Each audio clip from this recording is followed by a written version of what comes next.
Hello students, welcome to maths Pathshala. अभी हमने ये चैनल स्टार्ट किया है एंड मैं चाहती हूँ कि आप इस चैनल पे अपना बहुत सारा प्यार दें। इस चैनल को स्टार्ट करने के पीछे मेन एजेंडा है कि आपके बोर्ड एग्जाम्स बिल्कुल पास आ चुके हैं। तो अभी फिलहाल मैं इस चैनल पे सिर्फ और सिर्फ आपके लिए मैथ्स के सैम्पल पेपर सॉल्व करूंगी। ज्यादा से ज्यादा क्वेश्चंस आपके लिए सॉल्व करूंगी ताकि अगर आप रिविजन करें तो आपको उसका जरूर बेनिफिट मिले एंड इम्पॉर्टेंट क्वेश्चंस ही हम स्टार्ट करेंगे। ठीक है। तो जैसे कि मैंने ये सैम्पल पेपर चूज किया है तो मैं इस सैम्पल पेपर को पहले स्टार्ट करूंगी। तो अब ये जैसे सैम्पल पेपर है, सबसे पहले हम जनरल इंस्ट्रक्शंस पढ़ेंगे। हम सारी इंस्ट्रक्शंस को केयरफुली देखेंगे। तो आपको फर्स्ट इंस्ट्रक्शन में ये गिवन है कि this question paper contains 38 questions and all the questions are compulsory. तो मेरे बच्चों, इस बात का ध्यान रखना कि क्वेश्चंस आपको अटेम्प्ट करना है, आप क्वेश्चंस छोड़ेंगे नहीं। ठीक है। अगर हम देखें तो हमारे क्वेश्चन पेपर को 5 सेक्शंस में डिवाइड किया गया है। सेक्शन ए में 20 क्वेश्चंस हैं जिसमें 1 to 18 एमसीक्यू है, मल्टीपल चॉइस क्वेश्चन है। एंड बाकी के लास्ट के दो क्वेश्चन 19 और 20 असर्शन बेस्ड क्वेश्चन है। ठीक है। अगर मैं सेक्शन बी की बात करूं तो 21 से लेके 25 तक के जितने क्वेश्चंस हैं वो सेक्शन बी में आते हैं और उनके सारे सारे क्वेश्चंस 2 2 मार्क्स के। Now for question number 26 to 31, each question is of 3 marks. अगर 32 से 35 की बात करें तो 5 मार्क्स के क्वेश्चन है, मतलब अगर आपने एक कर दिया तो 5 मार्क्स पक्के हैं और अगर आपने एक छोड़ दिया तो 5 के 5 गए। बट छोड़ना नहीं है। 5 मार्क्स वाले क्वेश्चन में आपको जितना आता है आप उतना तो एटलीस्ट करिए। एग्जामिनर 3 नंबर, 2 नंबर, 4 नंबर देते हैं। ठीक है। Now if I move to question number 36 to 38 जो कि सेक्शन ई का पार्ट है, तो उसमें केस बेस्ड क्वेश्चंस होते हैं। ठीक है, जिसमें 4 नंबर का एक क्वेश्चन होता है और एक क्वेश्चन में कम से कम 3 पार्ट होते हैं जिनकी जनरल क्लासिफिकेशन 1 मार्क्स, 1 मार्क्स और 2 मार्क्स की होती है। क्वेश्चन में साफ लिखा है कि ओवरऑल कोई चॉइस नहीं है। कई जगह ऐसे होंगे कि आपको दो क्वेश्चंस के बीच में चॉइस दिया होगा, आप उसमें से एक छोड़ सकते हैं। बट मेरा सजेशन है कि आप जिस भी क्वेश्चन को कर रहे हैं उसको स्पेसिफिकली मेंशन करें कि ये क्वेश्चन आप सॉल्व कर रहे हैं। आपको नीट और क्लियर फिगर्स बनानी है जहां पे भी बनानी है। जनरली आपको सारे की ज्योमेट्री क्वेश्चंस में फिगर बनानी चाहिए। एंड पाई की वैल्यू आपको 22/7 ही यूज करना है अगर कुछ नहीं मेंशन है तो। अगर उन्होंने मेंशन किया है कि आप 3.14 लोगे तो आप 3.14 लोगे, एल्स गो विथ 22/7। ठीक है। तो ये हमारी जनरल इंस्ट्रक्शन है जो हमने स्टार्टिंग में सबसे पहले डिस्कस किया है। अब मैंने आपके लिए कुछ 10 एमसीक्यू उठाए हैं। तो पहले आज के इस वीडियो में हम 10 एमसीक्यू सॉल्व करेंगे। उसके बाद सेकेंड वीडियो में हम आगे के क्वेश्चंस की तरफ बढ़ेंगे। ठीक है, तो आई होप आपको ये दिख रहा हो। चलिए स्टार्ट करते हैं। तो अगर हम फर्स्ट क्वेश्चन से स्टार्ट करें तो फर्स्ट क्वेश्चन में गिवन है, if a is equal to 2 की पावर 2 एंड 3 की पावर x। आपको दिख रहा है a की वैल्यू 2 की पावर 2 इंटू 3 की पावर x है। b इज इक्वल टू 2 की पावर 2 इंटू 3 इंटू 5 है। और c इज इक्वल टू 2 की पावर 2 इंटू 3 इंटू 7 है। And LCM of A b c आपको गिवन है। अगर हम एलसीएम की बात करें तो एलसीएम में हमेशा हम मैक्सिमम पावर्स को लेते हैं। तो अगर मैं अभी विदाउट वैल्यू देके अगर मैं एलसीएम निकालना चाहूं तो आपको दिख रहा है 2 की पावर 2 आएगा ही आएगा। अब 3 की पावर 1 तो दो जगह है और एक्स एक जगह है, तो मैं मैक्सिमम एक्स को मान के चलूंगी। तो 3 की पावर x आएगा, 5 भी आएगा एंड 7 भी आएगा। और उसकी वैल्यू किसके इक्वल है? 3780। ठीक है, तो ये वैल्यू मेरी इक्वल है 3780 के। अब जब मैं सॉल्व करूंगी तो 3 की पावर x तो यही रह जाएगा। 3780 के नीचे 2 की पावर 2 इंटू 5 इंटू 7 चला जाएगा। ठीक है। तो एक 5 और एक 2 से मैंने 0 को कैंसिल कर दिया क्योंकि 2 और 5 को मल्टीप्लाई करके मुझे 10 मिलेगा, दैट इज 10 जो मैंने कैंसिल कर दिया। अब मेरे पास डिनोमिनेटर में बचा है एक 2 और एक 7 और न्यूमरेटर में बचा है 378। तो सबसे पहले मैं 7 से डिवाइड करूंगी। 7 5 जा 35 एंड 7 4 जा 28। और फिर 2 से यानी 27। तो अभी मेरा इसको सॉल्व करके आंसर आ गया 27। सो 3 की power x is 27, that is 3 की पावर 3। तो यहां से जब मैंने कंपेयर किया तो मैंने देखा बेस सेम है, तो पावर इक्वली होगी, तभी तो दोनों वैल्यू इक्वल होगी। तो हमारी x की वैल्यू आ गई 3। ठीक है। तो इस तरीके से आप देख सकते हैं कि पहले क्वेश्चन में जो मेरा आंसर है वो है x इज इक्वल टू 3। ठीक है। चलिए अब नेक्स्ट क्वेश्चन पे जाते हैं। Find the shortest distance of the point 2, 3 from y axis. ये आप देख सकते हैं, ये हमारी x एक्सिस है और ये हमारी y एक्सिस है। ये हो गया 1 2 1 2 3। सो 2, 3 हमारा यहाँ पर आ गया। ये हमने इस तरीके से अपने पॉइंट को प्लॉट कर दिया 2, 3। अब आपसे पूछा है shortest distance of the point 2, 3 from y axis. y axis हमारी ये है, ये एक्सिस हमारी y है। तो इससे शॉर्टेस्ट डिस्टेंस यही होता है, ये परपेंडिकुलर डिस्टेंस होगा हमारा शॉर्टेस्ट डिस्टेंस। तो ये डिस्टेंस हमारी एक्स एक्सिस की वैल्यू होगी। तो हमारा शॉर्टेस्ट डिस्टेंस क्या होगा? 2। ठीक है। तो हमारे सेकंड क्वेश्चन का आंसर होगा 2। अब मूव करते हैं थर्ड क्वेश्चन पे।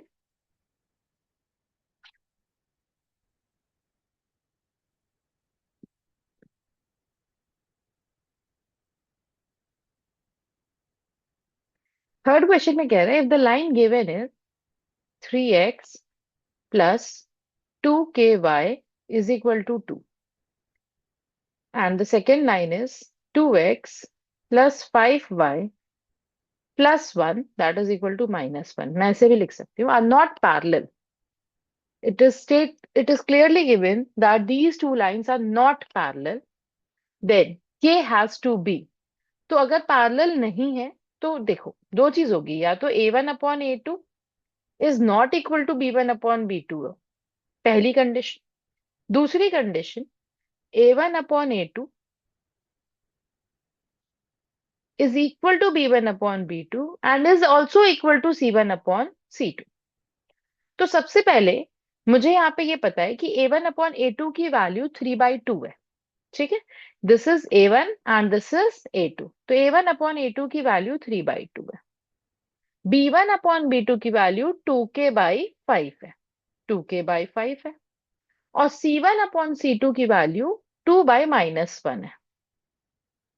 तो आप मुझे बताइए कि क्या हमारा A1/A2 C1/C2 के बराबर है? नहीं है। दैट मीन्स ये तो कंडीशन हो ही नहीं सकती। तो हमारी कंडीशन कहीं ना कहीं यही जाएगी, क्योंकि जब हमारा A1/A2 C1/C2 बराबर ही नहीं है तो वो कोइंसिडेंट तो लाइन हो ही नहीं सकती। तो हम उस पर बात ही नहीं करेंगे। अब हम बात करेंगे फर्स्ट कंडीशन की, that is unique solution, that is the two lines are intersecting lines. इस केस में हमारा 3/2 नॉट इक्वल टू 2k/5 होना चाहिए। ठीक है। तो जब मैं अब इसको क्रॉस मल्टीप्लाई करूंगी तो मेरा आंसर आएगा 15 not equal to 4k। This implies k not equal to 15/4। तो अगर मैं अपने ऑप्शंस को चेक करूं तो मेरा k हैज टू बी, तो k की वैल्यू 15/4 नहीं होनी चाहिए, उसके अलावा कुछ भी हो सकता है। तो हमारा आंसर क्या आ जाएगा? B. k has to be not equal to 15/4, rest all other values are correct. ठीक है। तो इस तरीके से हम इस क्वेश्चन को सॉल्व करेंगे। अब हम मूव करते हैं अपने फोर्थ क्वेश्चन पे।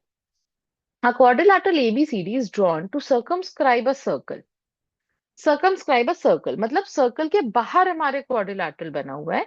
तो मैं ड्रॉ करती हूँ, ये हमारा सर्कल है, इसके बाहर।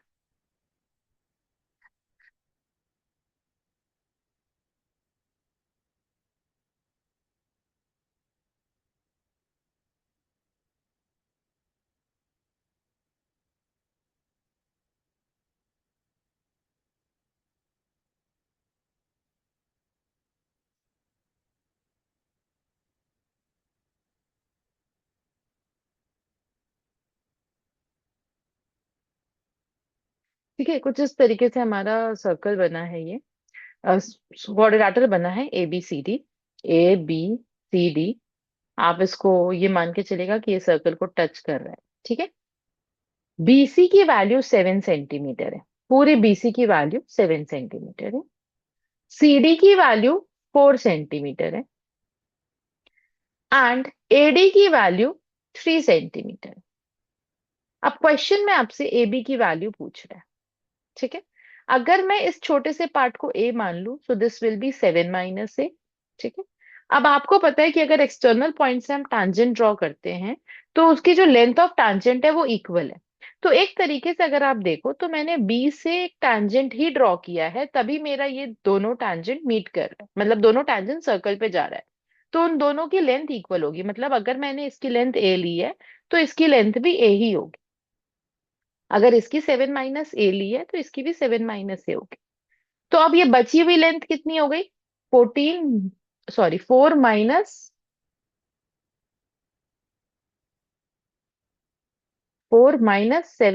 - a, दैट इज इक्वल टू a - 3। ये हो गई a - 3। अब अगर ये a - 3 है तो ये भी a - 3 ही होगा, नीचे वाला पार्ट। अगेन वो भी टैंजेंट ही है डी से निकलने वाली। तो फिर ये नीचे इधर क्या होगा? 3 - a - 3, that is 6 - a। 6 - a, तो फिर ये भी 6 - a होगा, again this is a tangent. तो अगर मैं ए बी निकालना चाहूं तो 6 - a + a will be the length of A B. 6 - a इधर वाला पार्ट है और उधर वाला पार्ट ए है, तो मैंने उसको ऐड कर दिया। ए से ए कैंसिल हो गया, now I am left with 6। तो इससे मेरी आ गई ए बी की लेंथ इज 6 सेंटीमीटर, ठीक है। Okay, now moving to the next question, that is question number 5। Sec theta plus tan theta की वैल्यू एक्स दे रखी है, ठीक है। तो सबसे पहले आप मुझे ये बताइए कि सेक थीटा और टैन थीटा के बीच में एक आइडेंटिटी होती है, ठीक है। तो वो आइडेंटिटी होती क्या है? Sec square theta minus tan square theta is equal to 1। Sec square theta minus tan square theta 1 होती है, ठीक है। अब अगर आप देखो तो ए स्क्वायर माइनस बी स्क्वायर है यहाँ पे, तो क्या मैं इसको a + b और a - b में ब्रेक कर सकती हूँ? Sec theta minus tan theta and sec theta plus tan theta, इस तरीके से ब्रेक हो सकता है, इज इक्वल टू 1। अब आपको sec theta plus tan theta की वैल्यू दे रखा है एक्स है, तो आप क्या करोगे? ये वैल्यू यहाँ पुट किया। अब यहाँ पे बचा sec theta minus tan theta into x is equal to 1। तो इससे आपकी sec theta minus tan theta की वैल्यू क्या आ गई? 1/x, ठीक है। तो sec theta minus tan theta की वैल्यू आ गई हमारी 1/x, ठीक है। Okay, now moving to the question 6। Question 6 को देखते हैं। क्वेश्चन 6 को अगर आप थोड़ा सा ध्यान से देखते हैं तो नॉट अ क्वाड्रेटिक इक्वेशन की बात की है। अब इसमें हमें चारों ऑप्शंस को एक्सप्लोर करना पड़ेगा। अगर मैं अपना पहला ऑप्शन देखती हूँ तो उसमें लेफ्ट हैंड साइड पे एक्स स्क्वायर बन रहा है और राइट हैंड साइड पे एक्स स्क्वायर का टर्म नहीं है, तो इसका मतलब मेरा एक्स स्क्वायर एग्जिस्ट करेगा, कैंसिल नहीं होगा। तो yes, it is a quadratic equation, ठीक है, वो क्वाड्रेटिक इक्वेशन बनेगा। अगर मैं बी वाले पार्ट की बात करूं तो x² + 3x है लेफ्ट हैंड साइड पे, और -3x पे होल स्क्वायर है राइट हैंड साइड पे। तो आप देखो, अगर आप अपने राइट हैंड साइड पे होल स्क्वायर का फॉर्मूला लगाते हो तो वहां पे 9x² बनेगा, और लेफ्ट हैंड साइड पे सिर्फ एक्स स्क्वायर है। एक तरफ 9x² है और एक तरफ सिर्फ एक्स स्क्वायर है, तो जब आप सब्ट्रैक्ट करोगे तो भी आपके पास 8x² बच रहा है, कैंसिल नहीं हो रहा है। दैट मीन्स वो भी हमारा क्वाड्रेटिक इक्वेशन है। एक्स स्क्वायर का टर्म होना जरूरी है to get a quadratic equation, ठीक है। अब अगर मैं अपने सी पार्ट की बात करती हूँ तो आपको लेफ्ट हैंड साइड पे x³ दिख रहा है, राइट हैंड साइड पे भी आप देखो, जब आप सॉल्व करोगे तो आपको x³ मिलेगा। तो x³ और x³ कैंसिल हो जाएगा, बट एक्स स्क्वायर वाला टर्म कैंसिल नहीं होगा, तो हमारा क्वाड्रेटिक इक्वेशन बनेगा। सी भी हमारा क्वाड्रेटिक इक्वेशन है।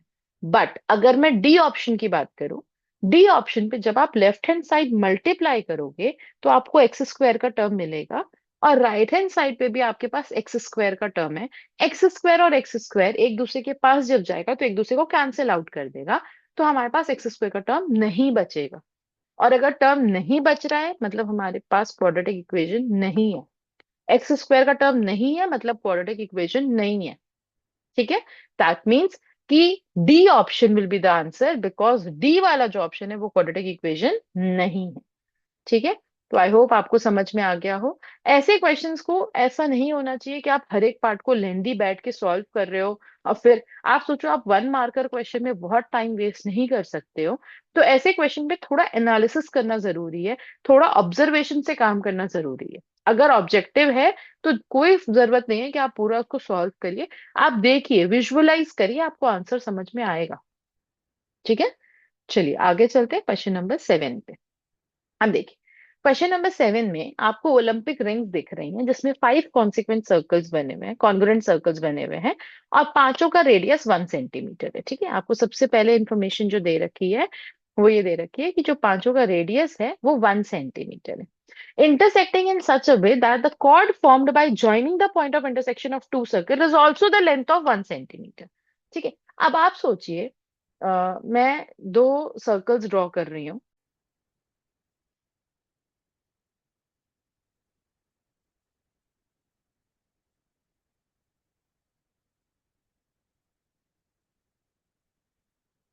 ठीक है, इस तरीके से दो सर्कल आपको दिख रहे हैं।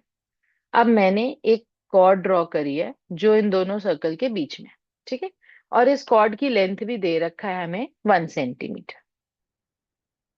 ठीक है, और मैंने अभी आपको बताया कि जब मैं इस कॉर्ड को के एंड पॉइंट्स को सेंटर से ज्वाइन करूंगी तो मुझे क्या मिलेगा?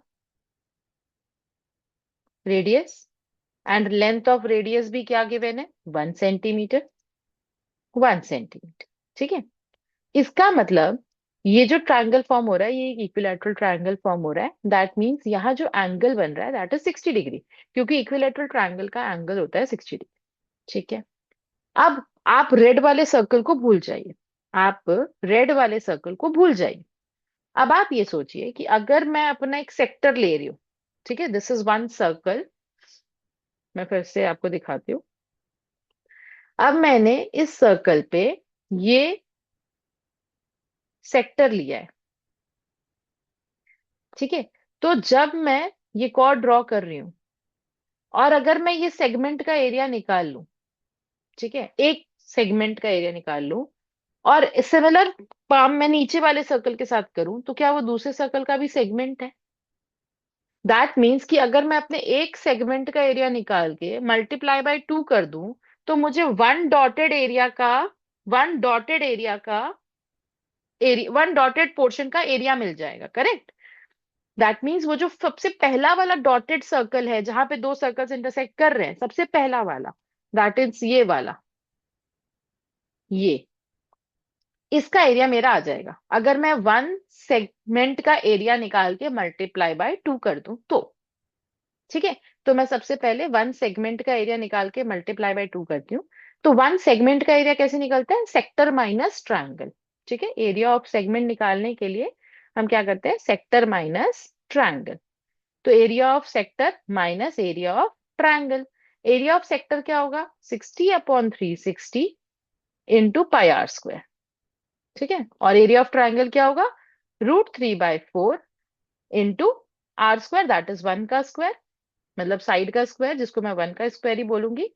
और मैं यहाँ पे भी 1 ही ले लेती हूँ। ठीक है, जब मैंने इसको सॉल्व किया 6 आ गया, दैट इज π/6 माइनस √3/4। ये तो आया मेरा एक सेगमेंट का एरिया। मेरे को इसको मल्टीप्लाई बाय 2 करना है, तब जाके मेरा आएगा एक, मतलब एक डॉटेड पोर्शन का एरिया। और ऐसे कितने डॉटेड पोर्शन है? 1 2 3 एंड 4, ऐसे 4 डॉटेड पोर्शन है। तो मैं इसको मल्टीप्लाई बाय 4 करूं। ठीक है, तो इसको मैंने अगेन मल्टीप्लाई बाय 4 किया। तो अब आप देखिए, क्या मेरे पास ऑप्शन में ऐसा है 8 × 5/6 माइनस √3/4? जी है, that is the D option. तो मेरा आंसर क्या हो जाएगा? डी। ठीक है, तो आप थोड़ा सा ध्यान से अगर विजुअलाइज करिए क्वेश्चन, आपको ऐसा लगेगा मैम ये ऑब्जेक्टिव में दे दिया, इतना बड़ा क्वेश्चन हमें एक नंबर में दिया है, बट आपको प्रॉपर सॉल्विंग नहीं करनी है, आपको अपने दिमाग को चलाना है। ठीक है, आप सोचिए कि अगर आपने एक बार सेगमेंट का एरिया निकाला और उसको 2 से मल्टीप्लाई किया तो क्या आपका एक जो पोर्शन बन रहा है इस तरीके से, पहला ए बी वाला, उसका एरिया आ जाएगा? और वैसे 4 पोर्शन है, मल्टीप्लाई बाय 4 करना है। ठीक है, तो इसलिए इजी है, थोड़ा सा ध्यान से करिए। अ, अब आगे क्वेश्चन 8 पे चलते हैं। ठीक है, क्वेश्चन 8 पे चलते हैं। ठीक है, okay. A pair of dice is tossed. Dice को हम चल रहे हैं, ऐसे दो डाइस को हम चल रहे हैं, पेयर ऑफ डाइस मतलब टू, पेयर ऑफ डाइस को हम चल रहे हैं। The probability of not getting the sum 8। तो नॉट गेटिंग सम 8 निकालना डिफिकल्ट है, तो उसके लिए हम पहले गेटिंग 8 निकाल लेते हैं। तो गेटिंग 8 कब कब आएगा हमारा? 1 के साथ नहीं आ सकता, 2, 6, 3, 2 के साथ, 6 के साथ, 3, 5, 4, 4, 5, 3 एंड 6, 2। ठीक है, ऐसे 5 पॉसिबल केसेस हैं जिसमें हमें सम 8 मिल रहा है। तो 5 अगर पॉसिबल है तो नॉट पॉसिबल कितने होंगे? 31। तो हमारा आंसर क्या आएगा? 31/36, क्योंकि टोटल केसेस 36 होते हैं। अगर हम दो डाइस को यूज कर रहे हैं तो हमारे टोटल केसेस 36 है। 5 पॉसिबल केसेस है, तो नॉट पॉसिबल केस कितना हुआ? 31। तो हमारा आंसर हो जाएगा 31/36। ठीक है, I hope this is clear to everyone. अब हम चलते हैं क्वेश्चन नंबर 9 पे। क्वेश्चन नंबर 9 में आप देख सकते हैं, sin 2 sin 5x की वैल्यू आपको √3 दे रखी है। तो sin 5x की वैल्यू हो गई √3/2। और अगर आपको साइन का टेबल याद हो, तो साइन की वैल्यू √3/2 होती है साइन 60 डिग्री। ठीक है, तो यानी 5x की वैल्यू कितनी हो गई? 60 डिग्री। तो x की वैल्यू कितनी आ गई? 60 divide by 5, that is what? Equal to 12। तो हमारी x की वैल्यू क्या आ गई? 12। तो आप देख सकते हैं कितना इजी क्वेश्चन था। ठीक है, question number 10, the sum of two number is 1215। The sum of two number is 1215 and their HCF is 81। मतलब A में भी 81 है और B में भी 81 है। HCF 81 है, मतलब हाईएस्ट कॉमन फैक्टर 81 है, मतलब दोनों में 81 तो है। तो मैं A को 81x लिख सकती हूँ और B को 81y लिख सकती हूँ। ठीक है, तो अगर मैं देखूं तो 81 मेरा कॉमन निकल गया और मुझे आंसर मिल गया 1215। तो अगर मैं 81 से 1215 को डिवाइड करूं तो कितना आएगा? फटाफट करते हैं। 81 से 1215 को डिवाइड करते हैं, 15 आ गया। तो x+y हमारा हो गया 50। अब आप बताओ, आपसे पूछा है then the possible pair of such numbers are. अब आपको ये ध्यान रखना है कि जो भी आप x और y लेंगे उनके बीच में कोई और कॉमन फैक्टर नहीं होना चाहिए। The x and why should be को प्राइम नंबर, उनके बीच में कोई भी कॉमन फैक्टर नहीं होना चाहिए। ठीक है, अगर आप ऐसा नंबर लेते हैं तो फिर उसका HCF 81 बचेगा ही नहीं। ठीक है, तो आपको ऐसा नंबर लेना है कि उसका कोई उन वो दोनों आपस में को प्राइम हो, उनके बीच में कोई भी कॉमन फैक्टर ना हो। तो चलिए देखते हैं ऐसे कौन कौन से नंबर है। अगर मैं 2 लेती हूँ, अगर मैं x की वैल्यू 2 लेती हूँ तो y की वैल्यू 13 इज पॉसिबल। ठीक है, तो मैंने एक पेयर हो गया 1 and 14, 2 and 13, 3 and 10। Sorry, 3 and 10 नहीं, मुझे 3 के साथ वो लेना पड़ेगा, 12। तो 3 के साथ अगर मैं 12 लेती हूँ तो ये पॉसिबल नहीं है, क्योंकि again these two are not coprime, right? तो ये नहीं होगा। 4 and 11। ठीक है, 5 and 10, again this is not possible. 6 and 9, not possible. 7 and 8। ठीक है, अब उसके बाद से जब हम चलेंगे 8 and 7, 9 and 6, ऐसे ही होगा। दैट मीन्स ये सिर्फ 4 पॉसिबल केसेस हैं हमारे पास, 1 और 14, 2 और 13, 4 और 11 एंड 7 and 8। एक्स और वाई की वैल्यूज यही हो सकती हैं। तो इसका मतलब सिर्फ 4 ऐसे पॉसिबल नंबर्स हैं जिनके साथ हमें ये आंसर्स मिलेंगे। तो हमारा आंसर होगा 4। ठीक है, आई होप आपको सारे क्वेश्चंस जो हमने 10 टोटल MCQ क्वेश्चंस आज डिस्कस किया, आई होप आपको वो अच्छे से क्लियर हुए हो। एंड नेक्स्ट सेशन कल आपके पास फिर से नया वीडियो आएगा जिसमें हम आगे के क्वेश्चंस डिस्कस करेंगे। आई विल ट्राई कि मैं सेक्शन ए के 10 क्वेश्चंस जो बचे हैं एंड सेक्शन बी कवर कर दूं in next video. Till then, practice your questions और आप कमेंट सेक्शंस में अपने डाउट्स लिख के मुझे बता सकते हैं। आई अश्योर यू कि आपको उसके सोल्यूशन जरूर दिए जाएंगे। And do practice all the questions. All the best for your board exams. Okay, bye bye everyone.